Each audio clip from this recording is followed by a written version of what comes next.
au niveau de la Confédération,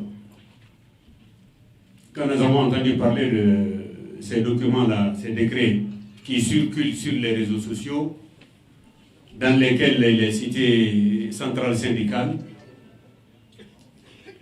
a priori, nous disons que ça ne nous concerne pas. Tant que c'est dans des réseaux sociaux, que par les réseaux sociaux, qu'on doit saisir des partenaires pour leur dire ceci ou cela, nous estimons que c'est vraiment des dires des rues, des expressions de la rue.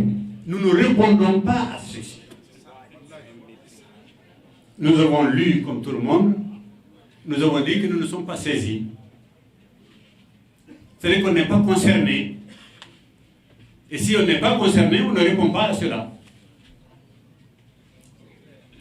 C'est-à-dire que quelque part, je pense que ceux-là qui ont procédé de cette manière, bon, c'est moins que d'être amateur. En tout cas, par rapport aux syndicats. Nous ne désignons jamais quelqu'un pour que quelque part il soit censuré. Dans les principes du syndicalisme, ça ne se fait pas dans le monde entier. Nous ne pouvons pas nous choisir les gens et dire qu'un autre va donner son avis là-dessus.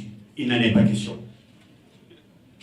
Quand nous décidons, c'est retenu. L'État malien, le patronat malien et les centrales syndicales maliennes sont membres de l'Organisation internationale du travail. Quand je parlais tantôt d'amateurs, c'est parce que quelque part, ils n'ont pas révisé les conventions ratifiées. Sinon, ils n'allaient jamais procéder comme ça. Nous pouvons aujourd'hui porter plainte contre ce gouvernement pour nous avoir demandé de choisir d'eux et pour qu'ils censurent. Ça veut dire Outou Kapara donc quoi. Et c'est très grave.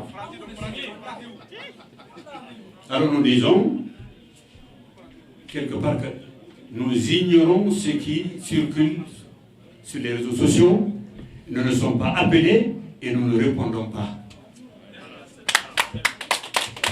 À partir de leurs 48 heures, ils vont constater que la CSM n'est pas là-bas, c'est terminé. Nous avons pris des dispositions pour informer tous nos syndicats et toutes nos fédérations et nos coordinations locales et régionales. Ce ne sont pas les pratiques. Donc encore une fois, nous avons foi en cette lutte et nous sommes certains que ce changement parviendra. Nous sommes sûrs que ce changement viendra. Il n'y a pas de doute là-dessus. Il n'y a pas de doute. Nous y sommes engagés. Donc, je dis encore une fois, soyons unis. Et il y a moins d'une semaine, je disais à un des responsables de ces autorités, vous ne pouvez pas, dans la situation actuelle, mettre un gouvernement en place, rejeter toute la classe politique, qu'elle soit de l'ancienne majorité ou de l'opposition, renvoyer toutes les centrales syndicales. Mais je ne sais pas avec qui vous allez travailler.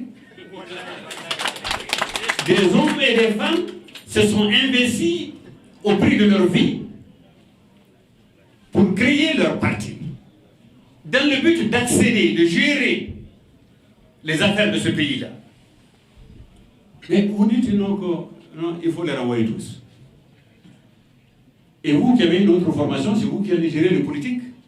Mais c'est méconnaître un peu non seulement l'environnement, mais le social et le politique. C'est très grave. Dans une famille, dans un État, chacun a une place, chacun a un rôle à jouer à ce niveau-là. Vous ne pouvez pas. Et je dis, quelque part, il faut qu'il fasse beaucoup attention. Et nous avons l'impression qu'ils ne connaissent même pas ce peuple-là. Mais il nous revient de leur dire que ce n'est pas comme ça que ça se fait. Il faut arrêter. Ensemble. Comme mon président l'a dit, Ibeka ne peut pas partir et que quelque part, d'autres visent le remplacer pour continuer le même régime, le même comportement. Alors, lançons à partir d'ici, encore une fois, nous réitérons cet appel. Il faut que toutes les organisations, qu'elles soient politiques, qu'elles soient sociales, se donnent la main. On ne le fera pas pour nous-mêmes, nous ferons pour sortir le Mali dans la situation dans laquelle il est. Ce n'est pas pour nous, ce n'est pas pour nous. Mais nous avons le devoir, nous avons l'obligation de sauver ce pays-là. Et nous devons nous y engager. Je vous remercie.